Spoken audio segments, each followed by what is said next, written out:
السلام عليكم ورحمة الله. Bismillah wa salatu wa salam ala Rasulillah sallallahu alaihi wasallam. Brother Yusuf, actually, I met him before Ramadan. And then he speak about the Islam just like he born as a Muslim. I was surprised the way he speak about the Islam, in fact, because he really interested to speak about the Islam, number one. Number two, he want to make dawah. And unfortunately, even me, myself, about the Christianity and the Islam, how to compare together, hard for me. About Islam, I know very well, alhamdulillah. But to compare with that, what's going on in the Muslim world right now, especially in America here, completely, I don't know. And I'm, alhamdulillah, you are a youth, actually, it's a good opportunity. And people also online, mashallah, many people call me and contact me to listen to that, to learn from Brother Yusuf, and Jazakallah khair. Brother Yusuf, inshallah, Rabbi, your turn, inshallah. Okay, here we go. So first and foremost, I want to thank, don't go anywhere yet, our illustrious Sheikh for giving me this opportunity. Words cannot express, to be a little bit emotional here, and I don't want to do that on camera in front of a lot of people, but this opportunity means a lot to me. About over 10 years ago, when I first got into this long journey that I'm on, one of the things I wanted to do was I wanted to teach this deen for a living. But we all get caught up in the traps of real life. You've got to pay bills. I've had 3 children during that period of time. And it kind of got delayed. But coming here and living in Myrtle Beach and meeting this gentleman, it opened that door again for me. So I'm so happy to be doing this. And we're going to build a series here. We want to build a community. We want to build leaders. We want to change the world. And we're going to talk about that going on today. That here, it's great to see so many young people. It's all about a baton race in real life, passing that baton to the next generation, getting this generation ready to be those future leaders that we need in the world. Our series is going to be going over the next couple of months is called Traps of the Modern World. And that's exactly what we are going to be covering. This world is unprecedented in human history. We're going to be looking at that in quite detail over the next few months. A brief introduction on myself. I don't like to talk about myself too much. I converted to Islam about 14 years ago in the middle of the night at home alone. It wasn't one of those glamorous shahadas in front of a lot of people like some of the brothers have had a privilege of doing. It was one-on-one with me and God. And the reason why was because all my life I've lived the things that we talk about. I feel that some people, they get their PhD from university. I think Allah subhanahu wa ta'ala gave me my PhD in real life. He put me through all those things to make me to help the next generation of Muslims not to succumb to those things. I know the tricks because I was a victim of those tricks. So I took my Shahada 14 years ago, and it's just been a process of growing, trying to gain as much knowledge as I can. I'm not perfect. I still have some weaknesses, the Arabic language being one of them. As a Westerner, it's very difficult. You start for one, you see a bunch of squiggly lines and dots and slash marks, and it looks overwhelming. But I did learn to read the Arabic alphabet. I have learned several words. I'm married, as he said, to a Palestinian woman. And she's not a very good teacher, in the Arabic. Tried in there, but inshallah, one day I'll be able to come up here and actually incorporate a lot of that, as well. So a bit about myself. I'm 44 years old, so I'm what you call middle-aged. Not young and I'm not old. Like right there, Absolutely. in the middle. So, traps of the modern world. We live in a time, brothers and sisters, unprecedented in human history. No group of people has had to deal with, on a day-to-day basis, hour-to-hour basis, what we have to deal with. If you want to take a righteous path in this world, you are bombarded. It's in your living room. It's a guest in your home called a television set. Nowadays, they've gotten more clever. They get it in your pocket. It's everywhere. When you go to work and you see the billboards constantly trying to entice you to do things that go against our religion, that go against our very human nature, things that openly harm us, will drive us down past the destruction. We are challenged every second of the day. We do not get a break. If you go to someone in just the 1800s, just a few hundred years ago, 150 years ago, that person could retire in their home with a Quran and be in peace. Now you turn on YouTube and you type in Islam, you may find some guidance, but you also may find some other things masquerading as guidance. Everybody in this era can be an expert. Everybody can be online, have their own blog, and have their own credentials, whether true or not. And they can tell you things that are outright false, lies, slanders, and blasphemies. We're going to be looking at those a lot next week when we get onto our presentation called Defending the Messenger. We are going to talk about all the vicious attacks that are sold as truths, online. So we are overwhelmed, as I said, with negative energy, negative material. But there's also a great opportunity here. Allah subhanahu wa ta'ala put us here at this moment in time because He knew that we could handle that challenge. We are unique. We have a unique challenge. We have a set of challenges that most people, again in history, have never even come close to dealing with. But our reward will be even greater, subhanAllah. When we overcome this, we will get a sense of pride that few will ever be able to achieve. That we beat all of this. And that's what we're going to be looking at going in today. What is our shield? What is our defense? How am I going to find that out? How am I going to know how to protect myself and my loved ones? I'm going to go to the one who made me. If I want to know how to work a DVD player, if I want to know how to work any electronic device, and you get those big, thick, manuals, I'm going to the one who designed the material. I want to go to the one who made me and find out, what does He say I should do? How should I safeguard myself against all of these things?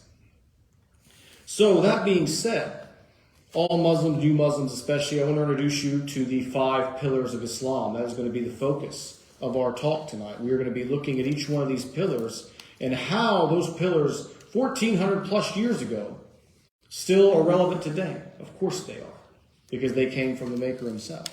How are we going to be able to apply these pillars to self-improvement and to saving ourselves from these traps that I explained? Who can tell me here what the first pillar of Islam is? What is pillar number 1? Shahada. La ilaha illallah Muhammad Rasulullah. And the Muhammad Rasulullah part, as we say, we're going to talk about that in detail next week. We're going to focus on the first part here initially. La ilaha illallah, what does that mean? Well, our opponents are more powerful than ever. Our opponents are entrenched in academia. Our opponents are entrenched in the media. They are going to give you the counter to La ilaha illallah. They are going to tell you, oh no, there's no God, because we haven't seen Him. Science has not proven it. And guess what? You come from a monkey who came from another life form before, who somehow, go back 2 billion years, came from a fish, came from the sea. You are a goo. You are an accident. Why do they start teaching evolution? That's the core of the matter, isn't it? Because what does it do? It brings you down to a low level. It takes you away from the divine. We were created in beautiful perfection by the best of designers, the best of architects. But no, you're nothing. You are primordial goo. You are a cosmic accident. When you can get a person to believe that, that is the step, the first step to slowly but surely breaking him down. They can then rewrite the rules.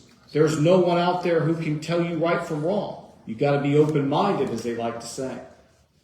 Keep yourself, away from others. Keep yourself on this, path, and the next day the path changes, and so on and so on. Atheism is a dangerous, weapon in the modern world. When Darwinism was first introduced to the public in the 1800s, we knew where it was going to go from there. For those who were around at the time, warned about its implications, and you're seeing it firsthand now in this modern world. You are seeing how the behavior of people has changed. Again, if I'm not accountable to my Maker, to my Creator, then who am I accountable for? Who writes the laws? And then, of course, you get to the question of man-made laws and man-made rules. Any child, if any of you have children, here I do, it's undoubtedly they're being taught this stuff in school as absolute fact. They've never observed in the fossil records any what we call transitional forms.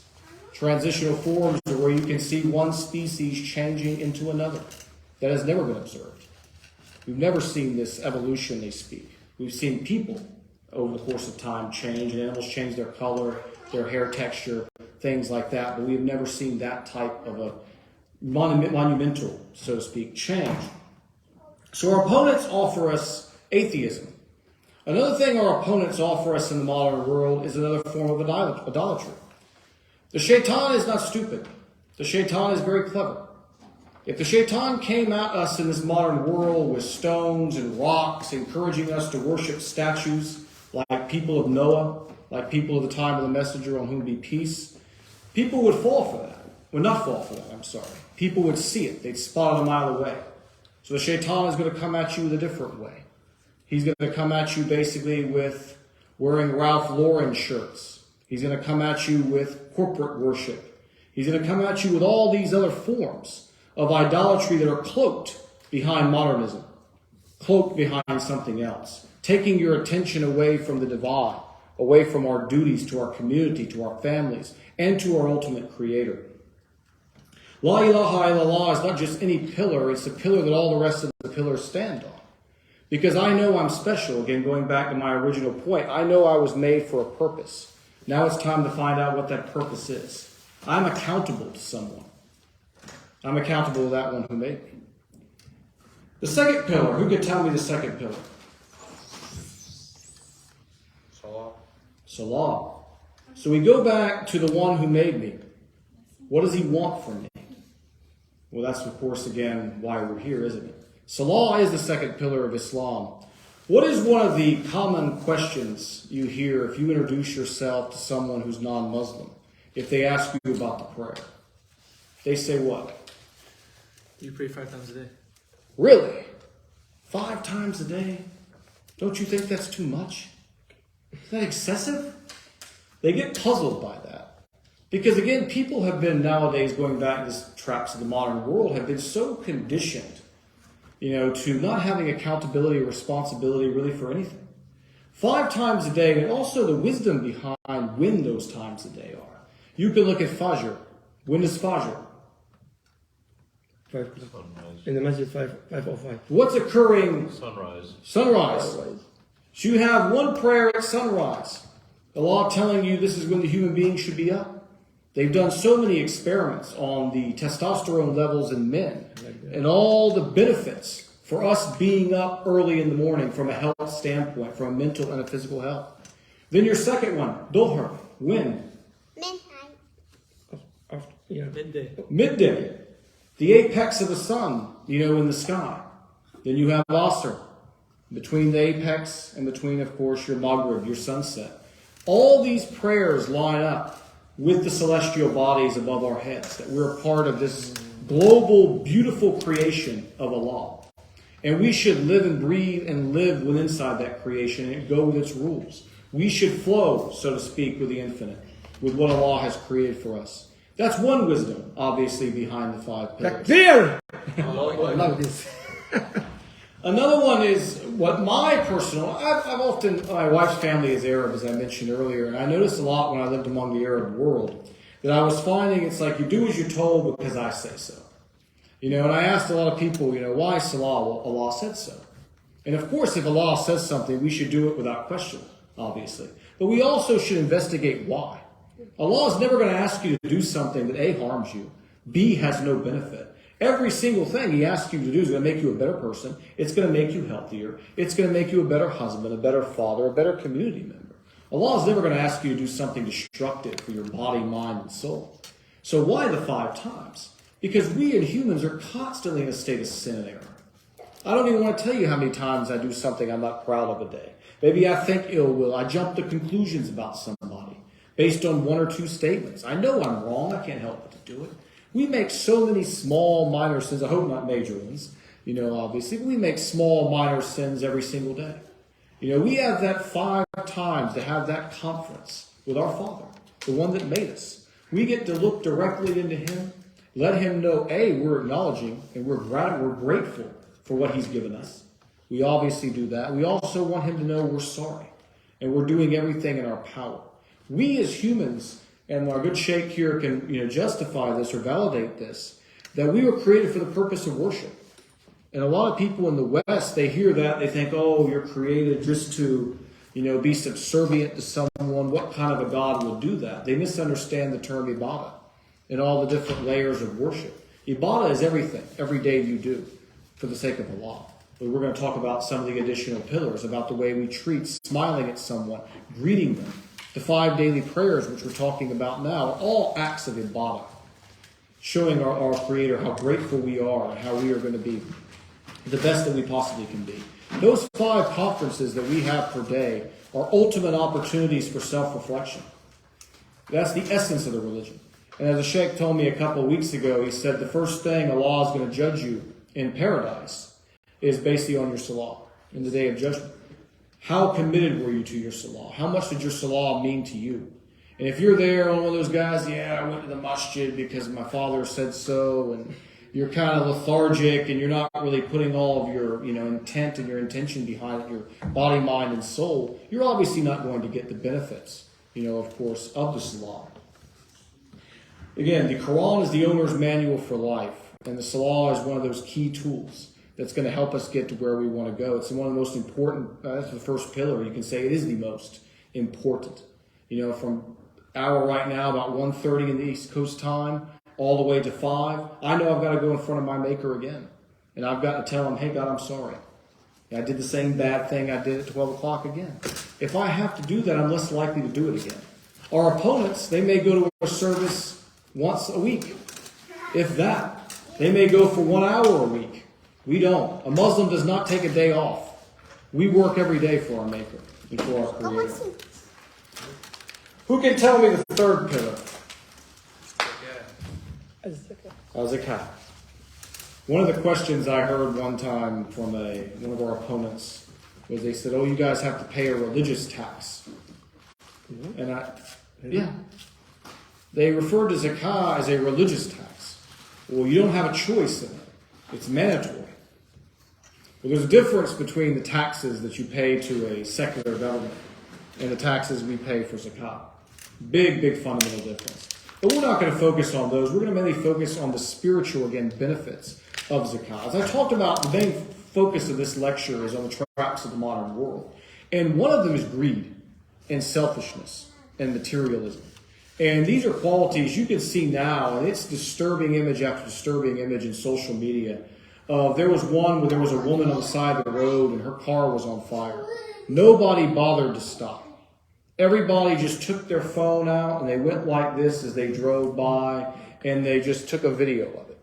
There was one on a New York subway recently where a man was savagely beaten and you didn't see one person stop to help him.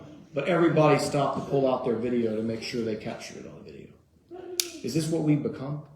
Zakah has so many benefits. I couldn't cover it in just one lecture. Brotherhood, togetherness, looking out for all members of the society. If I have extra, I give. And for someone like me who was raised in this culture, this still was something that was very hard for me to really get into me, because we're always taught here, look out for yourself. If that guy needs help, it's because he doesn't work. We don't look at the societal factors that may have put that person into poverty. We don't look at all the different situations that may have put him in a bad situation. You were conditioned in this society to say, he's a bum. He doesn't work. He doesn't want to work. He doesn't want to better himself. That's not how our Maker taught us to look at people. We should help. We should donate as much as we can. It's a core tenet of our religion. It's what makes the Muslim economy and society flow. I would love to have gone back, to the time of the Sahaba and have been able to live there and seen the kind of charity. I mean, you hear stories in the Hadith of people who were living in Medina when after the Hijrah, when the migrants that came in from Mecca, they were offering homes to them. They weren't even offering $10 like you'd see someone do now. They were saying, stay in my house. They were saying in some cases, hey, you can marry my wife. I will divorce her and let you marry my wife. You saw this type of hospitality, unparalleled, in human history. Charity, sadaqah, zakah, these are things that make us, again, different, from our opponents. We are encouraged to do this constantly, at all times. And I noticed when I first started, giving, just accidents would happen of luck. I would start having unbelievable things happen to me. Whether it was getting a promotion at work, all of a sudden it was getting a raise, it was some good fortune would always befall me. And I'd look and I'd say, no, not that quick, right? But sure enough, our Lord is very quick. Once you do good, He knows it immediately. And again, He's writing those deeds in your book, and you're getting all the benefit from that. But I'm not saying to do this from a selfish perspective. I'm saying to do this from a universal society perspective. This is what protects us. Nowadays, someone would rather go out and buy the latest Gucci handbag than actually help and serve their community and help their brothers, you know. That's not the kind of people we want to be. Now, on pillar 4, my favorite, one of my favorites. Fasting. I was talking earlier with some of the brothers here before the session, and so many people converted this Ramadan. And I've seen this before. Yeah, today, actually. One brother from California. Online. Online. Yeah. A Ramadan conversion is really the ultimate, you can say in our religion, you're right there. Allah's like, okay, you're a Muslim, I believed in you, I chose you, you were selected, let's begin. Let's go right into it. You're going into the full effect. If you've ever had, you know, any kind of office relationships, a lot of you guys are young, what is one of the main questions that you get asked about Ramadan? How can you fast that long? I've had it. How can you do it that long? Oh, a month? Really? Then there's another one they love to say, and it's kind of an insulting way. I can never do that. But they say, Not even water? there it is, brother.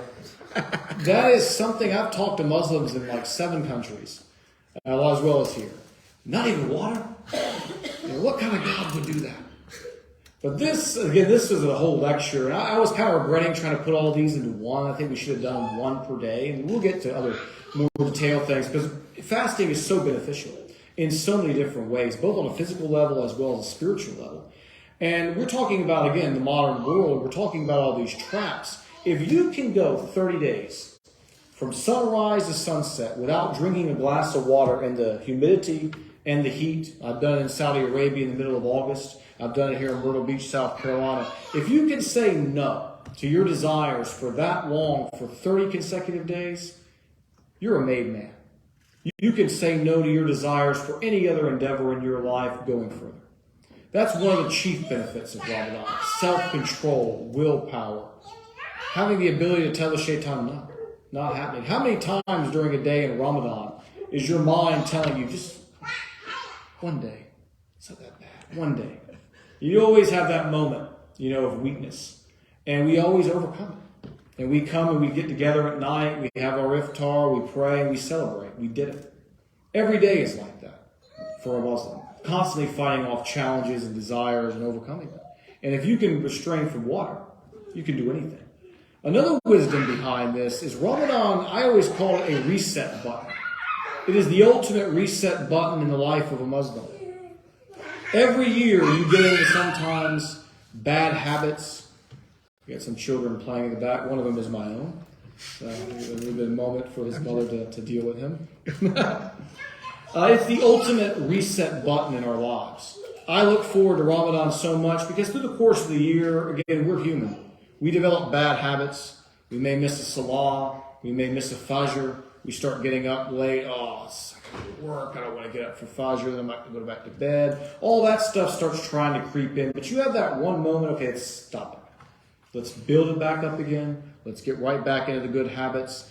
And let's clean ourselves out, you know, spiritually and mentally. And that's to the physical benefits of Ramadan as well. The fasting is an amazing thing. Anyone who's gone through 30 days, you tell me at the end of that 30 days, you didn't feel lighter, you didn't feel more energetic, your mind wasn't working better, your memory wasn't more on point, and your knowledge of the deen was not better, then you didn't do Ramadan right. I mean, unfortunately, I've seen some brothers and sisters who, they sleep to maybe 4:30, 5 o'clock in the night, or sorry, they sleep till that time of the day, then they wake up, maybe 1 hour, 2 hours, and they say, oh, I fasted. No, you didn't. To get the true benefit, Fajr, Maghrib, we work our normal lives, we live our normal lives, we go through all those things. And Ramadan is one of the defenses against the traps of the modern world because one of our biggest enemies, promoted by our opponents, is our belly.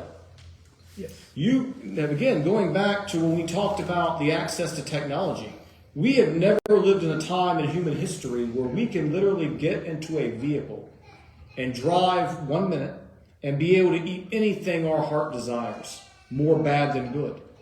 We overeat as a culture. Americans, I think, right now are 4th or 5th in the world in obesity. And unfortunately, the other top 4 are Muslim countries, Saudi Arabia, Qatar, Kuwait, Bahrain. These are all also in that top, the list that no one wants to be in, so to speak, of obese countries. We are having so much processed foods, sugars, all this other stuff that is affecting the way we think, the way that we feel. And Ramadan allows us again to hit that reset button, to have that opportunity to really to cleanse ourselves of this stuff and learn how to say no to it. We are meant to eat healthy, natural foods. I always tell my friends, if God didn't make it, you shouldn't be eating it. And that means you didn't see a tree that had Cheetos growing on it. You didn't see basically a tree that had the French fries you see in McDonald's growing on it. We were meant to give or eat what our good Lord provided.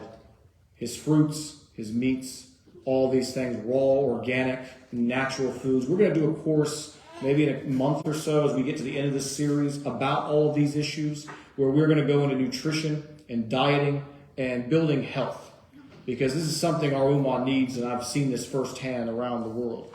I did a report for college many years ago on the dietary habits of a culture, and I had selected Saudi Arabia because I was very familiar with it and I had lived there. And what I had found was, because when I was living there, Saudi Arabia had a major issue with diabetes and obesity. And what I found was I was able to trace this to a single event, the first opening of McDonald's in Riyadh in 1991. What had happened was, from that moment further, you saw the copycat fast food chains, you saw the Burger Kings, and you saw the breakdown of the family as well. Eating together is a ritual that has bonded families in all of our cultures for generations. The fast food diet has served to poison our guts, poison our minds, causing untold amounts of disease and harm, as well as separating the family from eating together in dinner. Why wait on dinner? I can go in the drive-thru and pick up my quick junk meal and eat it in the car on the way home. So much damage was done in the culture from that one singular event. Now you look and you see obesity is rampant in the region. They're more obese than Americans. And so we used to take pride that we were number one, you can say, in the most obese people in the world. Now, unfortunately, there are other countries who are learning from us all the wrong things, you can say. So fasting, unbelievable pillar, holds us together. Not just should we fast during Ramadan. We should also fast multiple times a week on average as well. A lot of us don't have yet the kind of, you could say, mettle or discipline to undertake that. But that is another positive thing, basically, the Sunnah fast. Yeah. Monday, Thursday, fasting your full moons. 3 days. Yeah. These are periods during the month to clean the body, to reflect, to recuperate, to heal. There was a hadith, and I'm paraphrasing here, that there was no more of an enemy to the sons of Adam than his belly. Yes. Our belly is one of our worst, enemies. It's one of the greatest traps in the modern world. Now we move on to the last pillar. Who can tell me the last pillar? Next month. Hajj. Next month. Hajj. This one is a pillar. I've asked, I told my story when we did a little introduction for new Muslims. I actually converted to Islam largely from studying the Kaaba ritual initially. The Kaaba ritual was so fascinating to me because I saw a video, and I never knew Muslims had done that. I had known before that Muslims were kind of a continuation of Christianity. That's all that had been presented to me, was that they looked at themselves as kind of a continuation, an improvement, correcting the wrongs of Christianity. And I was watching videos on YouTube trying to learn a little bit about Islam. And this was right when YouTube was in its beginnings, like the first year or so. And I saw a bunch of people dressed like this brother here in white, and they were, going around, and what are they doing? Why are they doing that? What is this? What is this black thing, cloaked in a cube? So immediately I started just looking up Mecca, starting with Wikipedia, which was really in its infancy, I believe, back then at that time, and just going on and started getting a couple books and started trying to learn what is going on here. Why are they doing this? And what you find was they did it because the messenger in the Quran instructed them, to do this. And I said, well, I know if God wants someone to do something again, there's got to be a reason behind it. And I have been looking into a lot about the transmission of energy between people and how when we think and we put out emotions, we transmit energy into the space that we're occupying. It's sometimes how you can walk into a room around a bunch of people and you can feel immediately at home. And then some people you can walk in the room and you just don't feel right. Because you're picking up on their energy, whether it's good or bad. We emit vibration all the time when we think emotion. So when you think about the Kaaba ritual and you're looking at what is going on there, you see these people circling in a counterclockwise motion. What are they projecting? Love, happiness, peace, at this kind of center focal point. So when you have all these people spiraling around, what you're almost doing in a sense is creating a vortex of positive energy. And when I went there the first time, it was amazing. I was a heavy cigarette smoker, unfortunately, at that time. And when I was inside the haram, I had no desire to smoke. All these desires had just left me. I was at total peace and content and happiness, and I was not thinking anything. And I said, this is why. 100% I knew at that moment why my God wanted me to come here and do this. And then I went with a friend my second time. And this is when they were building the catwalk. This was another Umrah. We never went to Hajj yet, inshallah, one day. We were in another Umrah. And they had built these little catwalks up for construction to allow people to walk around. And I'm sitting up there with my friend, and there's this Iranian lady. She comes next to me. She doesn't speak English. I don't speak Farsi or whatever other languages. I mean, I'm not... Farsi. Yeah, I think it was Farsi. And we looked at each other, and we just smiled. And there was just a humanity there, in that moment, that you understood each other. You're here for the same reason. No need to have a language. And I looked at my friend, and we looked down at all the different people that were spiraling around the Kaaba. And I said, the whole world is here. Yes. And he looked at me and he went, yeah, mashallah, you're right, it is. We saw people from the Far East. We saw Asian people. We saw Caucasian people. We saw Arab people. We saw African people. We saw all people together, dressed the same, looking the same, all worshiping their Creator in total harmony. Nowhere else in the world will you be able to see something like that. Our God brings us there for Hajj, for a unification message. And then the other component of that, one of the other things I loved when I was studying Islam initially was the ihram. Wearing basically just as simple as it can be when you're standing in front of your Creator. You were dressed with 2 towels and your body as He gave you when you came into this world. No Gucci, no polo, no gold chains, no rest of the circus, that we see out here that we get married to in life. Pure simplicity, pure humanity, pure brother and sisterhood. For any of you who've never been to Umrah, unbelievable defense against the traps of the modern world. If you want to go on a vacation, you can go to Disney World and see the glitz and the glamour and all the other sin that's being promoted there. Or you can go to where you're commanded, the first house on this earth for worship of the one true God. You can go to Mecca, spend your vacation money there. You will not regret it. And this is again the benefits of the Hajj. There's so many in Umrah, just visiting Mecca as a whole. And I want to thank everybody again for coming out, tonight. This is one of many. We are going to be doing this week after week. I've already talked to some of you. We have a lot of big ambitions here, the Sheikh and I, of doing dawah, of going out to the streets, setting up booths, putting together. This idea here, the youth, listen to this idea. Again, please. Yes, to go out, and I want to build a team, work alongside me. Let's go out and let's do it. Let's bring souls to Islam. Because as I mentioned, the unprecedented time, the fact that I'm seeing so many of you young guys. I'll never forget when I took my Shahada. I took my Shahada, I said it alone the first time, but in order to get married, I had to do it legally in Bahrain. And the Sheikh, he said to me, he said, Brother Yusuf, Allah chose you. Of all these people in the world, He called on you. He brought you to this. Every one of you sitting here, especially the ones who have converted recently, you were the same thing. Allah saw something in you that He called you at this time in human history to bring you to this deen. That means He believes in you. He sees something in you. He knows you can handle it. He knows you have the mettle, the toughness. So again, the Dawah team, we're looking for good, energetic, young and old. You got knowledge, you're willing to help, we're willing to welcome you. Please, this is very, very important. Actually, most of you in the college, and even in high schools, they can do that. Even middle school, they can do that. So please, Musa, Sarban, try to talk with Brother Yusuf regarding this issue. It's very, very important. Believe me, many people will understand Islam become Muslims easy, especially with da'wah. We make courses, Yusuf and I are going to make da'wah regarding this issue. Please think about this very order. Taimur, you are the best one to do that, inshallah. Inshallah. And we have, so much tools at our disposal. We have the truth. But one thing I want to make sure that I feel I can add is that I've studied our opponents for over 14 years now. I'm familiar with every trap, every type of argument they try to use against our messenger, on whom be peace, against our holy book, and against our very nature, our very existence. I'm looking forward to working with you in the coming weeks as we get this whole thing established. And we really leave a legacy, here. And I wanted to close with a hadith from Sahih Muslim 1923. A group of people from my ummah, this is from the Prophet, on whom be peace. Hold on. Stop this sound, because we're going to make it live. It's very strong. It's a cup or something. The kid. Yeah. Okay, again, this hadith.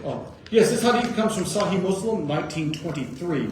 This is, of course, from our Prophet, on whom be peace. A group of people from my ummah will continue to fight in the defense and remain triumphant until the day of judgment. He is saying here, basically, that no matter in the future, things are going to get so bad, but there is always going to be a group of people from this ummah who will never give up. They're always going to hold the virtues. They are always going to maintain their deen, and they are going to be triumphant. God will not turn his back on us. We are blessed at this moment in time, going back to the opening. We are the chosen ones. We are living in an unprecedented time in human history, and let's go out and make it happen. This is very important hadith, by the way. Rasulullah sallallahu alaihi wasallam, ummah, ظاهرين على الحق. Ummah, that means all Muslims, regardless, Arab or non-Arab. Ummah in any country. Don't forget, Al-Bukhari from Bukhara is not Arab. Yes. Abu Hanifa is not Arab. See? So these great imams, they're not Arab. Ibn Taymiyyah, Iraq, before that, he's the border of Afghanistan, and he came to Iraq. So the great imams, not Arab. So this hadith, ummah ظاهرين على الحق لا يضرهم الله no one can hurt them. Nope. No one can hurt them. Ibn Taymiyyah is not Arab. No, he's an Arab. He was born in Arab, but his grandfather not an Arab. Yeah, in Taymiyyah. Now, so my point, this hadith is very important, especially the youth. You can do many things in university, in college, in school, high school, middle school, regardless. We make da'wah. And the masjid here we have many materials, Quran and materials, no problem with that, inshallah. So please, Jazakallah khair with this idea. Yeah, and as he hearkened to what he said here, like one of the things I've heard many times is, you're following an Arab religion. Allah wants you to speak in Arabic. Well, if you're going to unify humanity under any premise, the first thing you have to unify humanity in is the language. You're not saying for someone to abandon their culture unless the ideas obviously conflict or Quran. But you want to have a language that's there that can basically unify all these different people from different walks of life. They could share that one particular language, and in their own nation they would speak English, French, German, Urdu, whatever the language may be. But you have that unifying tool. But you hear our opponents constantly say, you have to be an Arab. And as the Sheikh said, so many of our people in our history are not Arab. This is an ummah for everyone.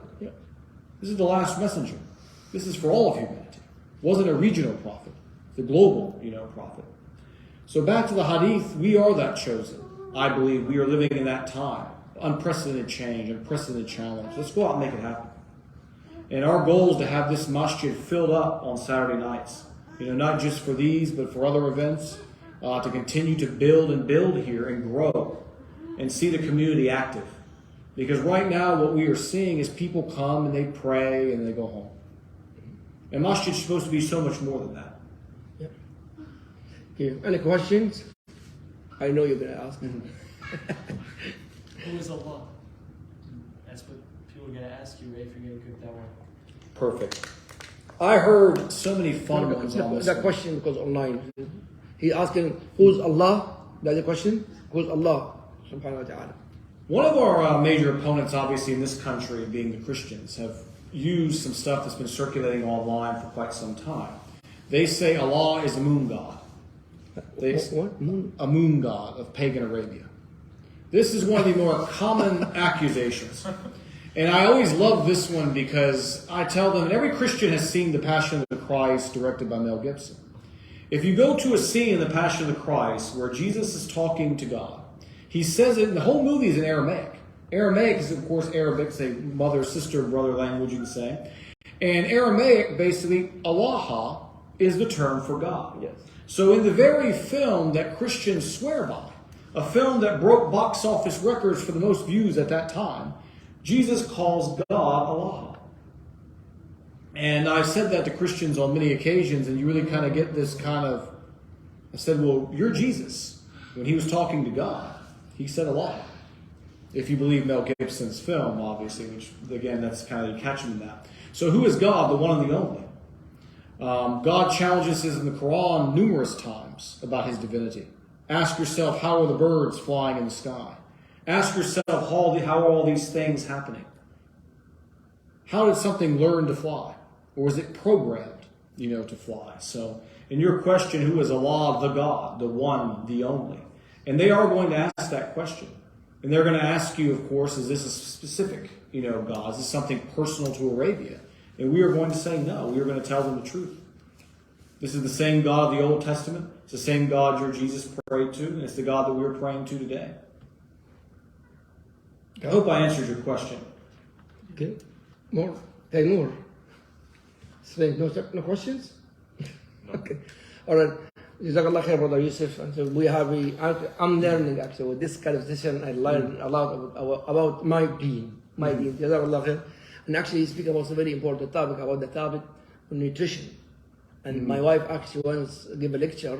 Most likely the sister attend that topic. That is very important, wallahi. It's the ni'mah from Allah subhanahu wa ta'ala give us the food. But actually with Brother Yusuf, the right food.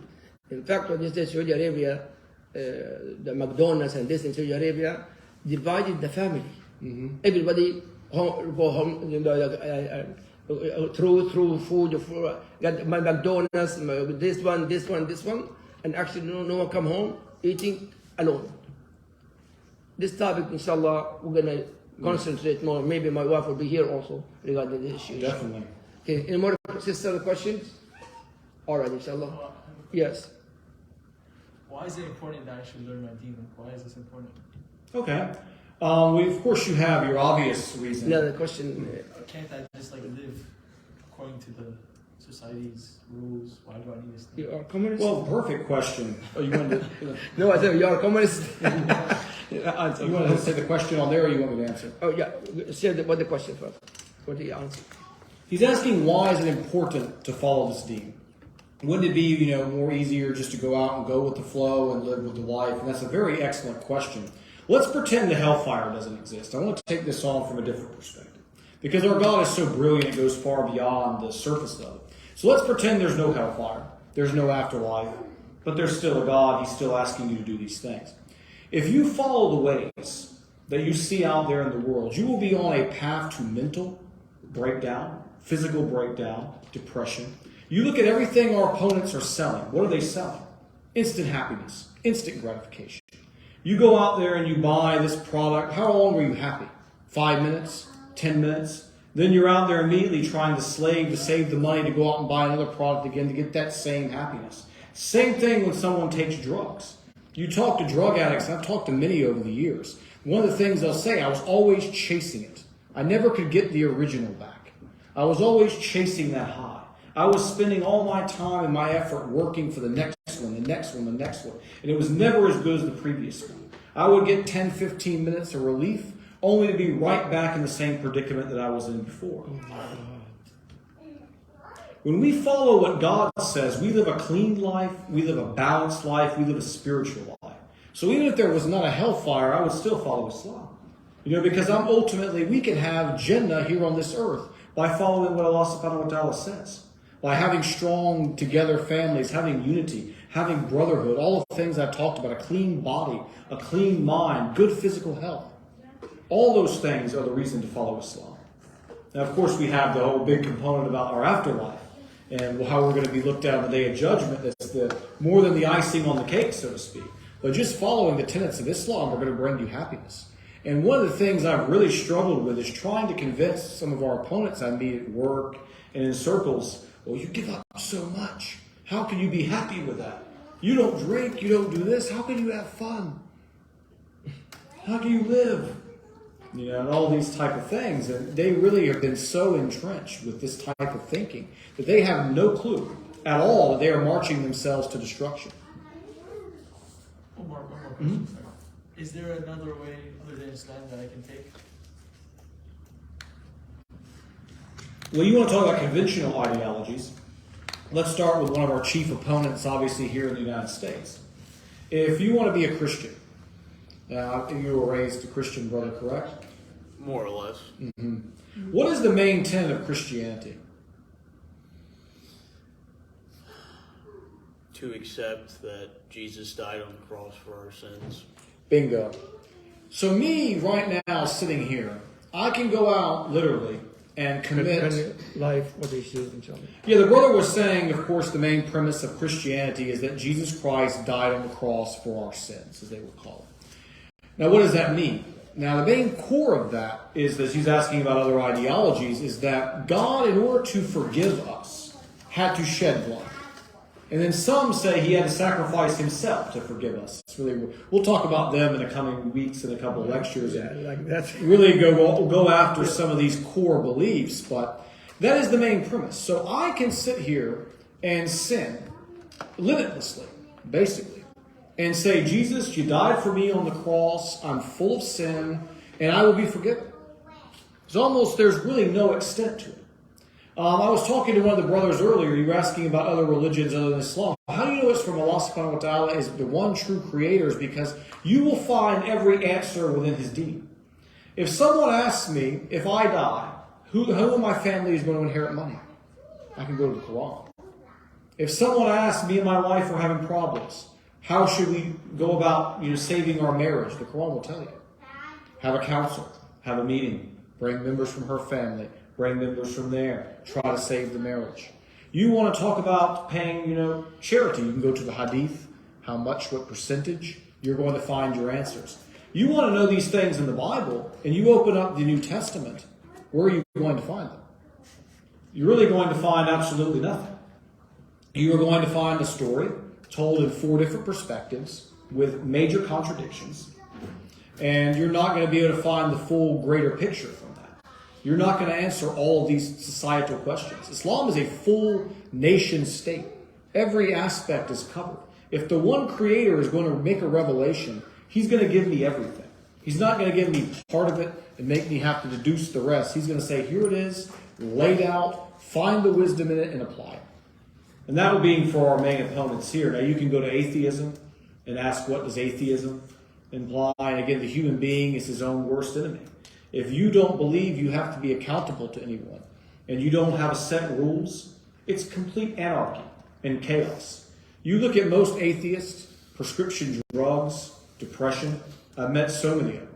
So many of these, they call themselves intellectuals because they're more intelligent than us, because they don't believe in God. And you look at most of them that I've met, not all of them, but most of them, they're on some form of antidepressant. They are miserable. They are angry people. And they're just living their life to pursue their desires. And again, they can never meet, as I talked about those drug addicts earlier, they can never satiate the desires. You will never get enough. You will just drive yourself into oblivion. And that's another one of the examples of conflicting ideologies with ours that justifies, why we are on the right path. You can compare any religion on this earth and compare it to the religion of Islam, and you will see the same exact thing, whether it's Christianity, whether it is atheism, whether it is Buddhism. Buddhism justifies a concept called nirvana, which is where you become so at peace you don't care about anything. And you see, yes, they do great self-preservation exercises, but they don't address societal issues. They don't address brotherhood. They don't address all the different things that we do. They don't talk about the creator, or even who created, the earth for that matter. So I hope I answered your question, because we can go on that one. That's a whole loaded topic there. Yeah, so we're going to stop here, inshallah, because the time is 1 hour exactly. So, but inshallah, Dr. Yusuf, me myself actually very interested to learn more about regarding this. 5 pillars. All of us will grow up with the 5 pillars. he adding a lot of things actually in our present life, and that's good things to compare our deen and our life. And very good that, and very good. Alhamdulillah. Encourage you actually to bring more kids, actually your youth, to come inshallah for next week to continue with that. Inshallah. Jazakallah khair, brother Yusuf. Thank you, and jazakallah khair for that. سبحانك اللهم وبحمدك أشهد أن لا إله إلا أنت أستغفرك وأتوب إليك. السلام عليكم ورحمة الله وبركاته.